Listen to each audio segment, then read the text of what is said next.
ভারতীয় জনতা পার্টির একদিকে ইডিকে লাগিয়ে বিরোধী দলের নেতাদের স্তব্ধ করা, আর একদিকে ইলেকশন কমিশনকে লাগিয়ে মানুষের ভোটাধিকার কেড়ে নেওয়া। দুটো ই, একটা ইডি আর একটা ইসি, একটা এনফোর্সমেন্ট ডিরেক্টরেট আর একটা ইলেকশন কমিশন। এই দুটো ই কে কাজে লাগিয়ে একদিকে বিরোধী নেতাদের জেলে ঢুকাচ্ছে, আর একদিকে বিরোধী দলের ভোটার বা ভারতবর্ষের নাগরিকদের ভোটাধিকার কেড়ে নিচ্ছে। আমি বলছি আপনাদের কেউ চিন্তা করবেন না, আপনারা সবাই দেশের নাগরিক। দেশের নাগরিকের ছাড়পত্র দেশের প্রধানমন্ত্রী আর ইলেকশন কমিশন দেবেন না। এই মাটি আমার, এই মাটি আপনার।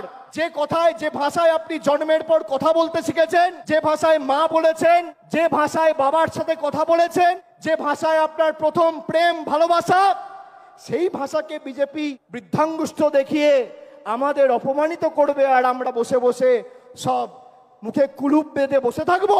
আপনারা মূর্খের স্বর্গে বাস করছেন, এবং এই বাংলাকে কোনোদিন কেউ আঁচড় কেটে শান্ত বাংলাকে অশান্ত করতে পারবে না। যে আগুন নিয়ে খেলবে সে নিজে পুড়ে যাবে। হামসে জো টকরায়েগা ও চুর চুর হো যায়েগা। দেখি এদের কত ক্ষমতা। বাংলার মানুষকে ডিটেনশন ক্যাম্পে নিয়ে যেতে চায়, এদেরকে 26-এর পর ডিটেনশন ক্যাম্পে আমরা নিয়ে যাব। এদেরকে ডিটেনশন ক্যাম্পে রাজনৈতিকভাবে, গণতান্ত্রিকভাবে হারিয়ে আমরা নিয়ে যাব।